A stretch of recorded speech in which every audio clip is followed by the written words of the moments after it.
Hey, hey, hey. So we're back again.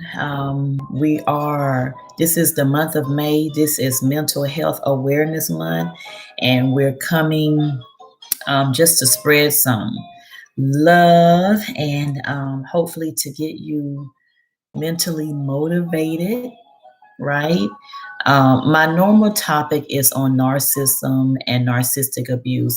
That particular awareness month is going to be next month. So, being that Mental Health Awareness Month is the month of May, we want to just kind of share some videos, pull out some things that I went through with the Narc that I had involvement with, and just really just touching on it because the more you talk about a situation, the healthier your mind becomes. If you keep it to yourself, keep the information to yourself, then that helps to stunt your healing. I just always believe in talking. I believe in sharing with you as well. And it's not sharing just the remnants, but it's a sharing in order to get it out, in order to gain your healing, in order to become more mentally sound. All right. So today's topic, we're going to talk about the narc longs to be you, how the narc longs to be you. And once again, narcissism or narcissistic awareness month as well as mental health awareness month, they tie into each other for the simple fact that they're both mental. Narcissism or narcissistic abuse is mentally abusive. They're trying to mess with your mind. They're trying to make you go crazy. That's what narcissists do. So they go hand in hand. All right, so let's talk about it. The narc longs to be you. All right, so I think highly of myself, not saying that I'm prideful or anything, but I know that because I have confidence in God and who God has made me to be, that I'm confident in who I am. And I believe when I walk and I talk, it shows that I'm confident. Have I always been confident? No. I grew up really shy, really small, really scrawny, really skinny, really, just shy. I didn't want to talk to anybody. So it took me some years to get to the point that I'm at. And one thing that the narcissist does is they try to pull you down. They try to pull you from that place of confidence to getting you back to a place of where you had no confidence. Now, I did start becoming a bit not confident in myself. I did begin questioning who I was and just really starting to feel bad. But when I met the narcissist that I met, I had it going on. Great job. Um, the financial situation was great. Was married. Everything was going great. And in this narcissist life, nothing really was going great. As a matter of fact, I believe that he moved here in order to leech or live off of somebody so that he can get a life that will soon come to be great. All right, so let's talk about how the narc longs to be you. Say, for instance, you have a good job and they don't. So in the real case, I had a good job. The narcissist did not. Okay. I had money. The narcissist did not. I engaged myself in different activities. The narcissist really did not. I had a husband. The narcissist had a wife. However, they were not together because of his narcissistic behavior. Now, mind you, in the beginning, when I met this man, I did not know what a narcissist was. I did not even know that he was even a narc. I didn't know any such thing until I began to research. So here's just a story where it just seems like everything I did, he wanted to do. So I remember how I love seafood. And mind you, he's a big leech. And with him being a man, you will expect or you would think that he will offer to do the manly thing and just, take control, take charge, pay for stuff. No, he always wanted me to pay for stuff. He wanted me to pay for anything. So there was this seafood restaurant that I love to go to. And I would just splurge on myself. And so I remember one time we were inside of the restaurant and he told the attendant, whatever she's getting, I'm getting. And I told him, I'm like, look, I told the narcissist, look, I'm like, you always want to do everything that I do. Now you I'm saying this stuff not knowing that that was really who he was. He was someone, because he did not have his own life, or he was not satisfied with his own life. He want to then become, he wants really to take over your life. He really wants to be you. Everything that you do, he wants that for his life, because he knows that his life is dull, is boring. He really has no life. So he has to, what do you call it? Become a flamingo or become a chameleon and really take on your life. So really, although he was a male and I was a female, he wanted to be me. He wanted everything that I had, down to the food that I ate, down to everything that I did.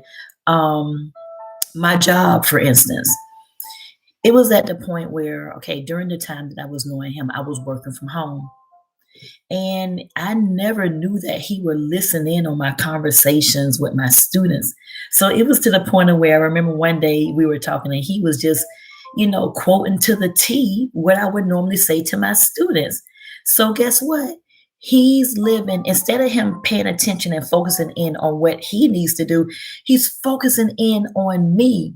Now, mind you, before I knew what he was, I thought it was pretty like cute. I'm like, oh my God, I have this man who is so into me. He pays attention to my every move.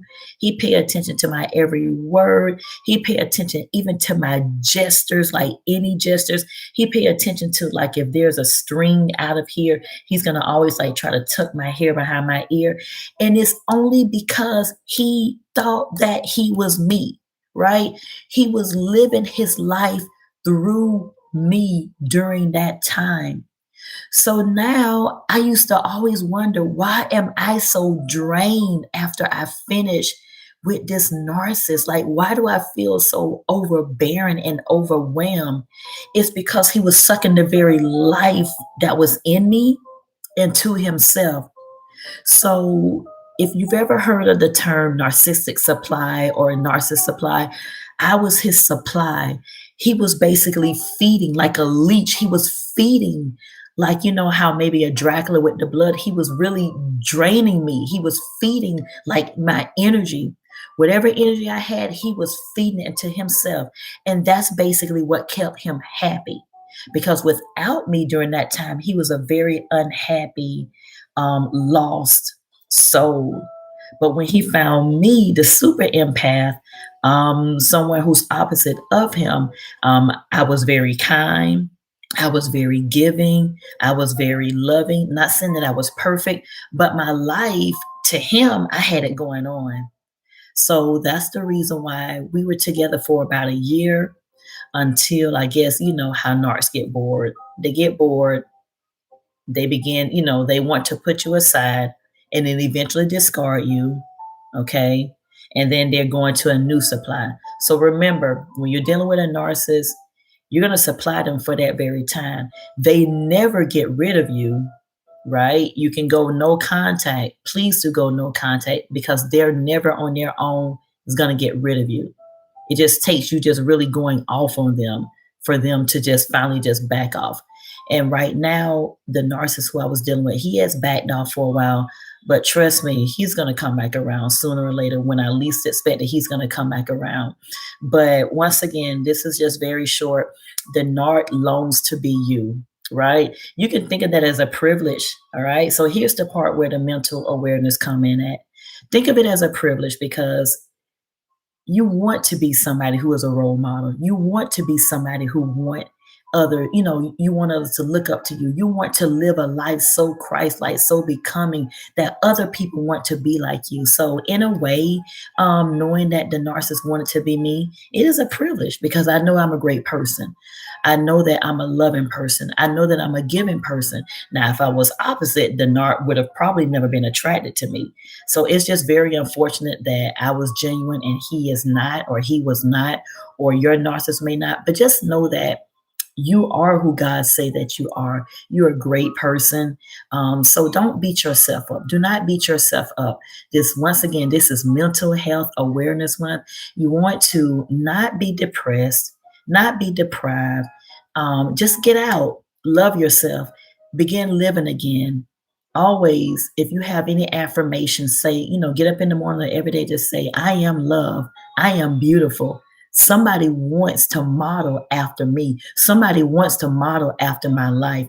And when you begin doing that, your mental awareness, when you become mental aware, you're going to get better. You're going to feel better. You're going to know that there is a purpose for you. But know that do not go back to that narc. When you feel yourself beginning to think about him or her, think about how drained they've made you feel. Think about how drained they made you become. Think about the drainage from the chaos to them having you spend your money on them all the time to just everything, right? And when you think about that, you're going to soon come back over to the bright side. Okay, you've already left the dark side. You're going to come back over to the bright side and know that nope, or like me, Sheila, nope, I need to start, thinking better. I need to start being around healthier people. I need to start developing healthier lifestyles. And when you do that, your mental, when you do become more mentally aware, you're going to feel better.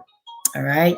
So once again, thank you for sharing. Just wanting to share a little snippet with you as we go through this mental health awareness month in hopes that you're getting better. All right. Be strong. Bye bye.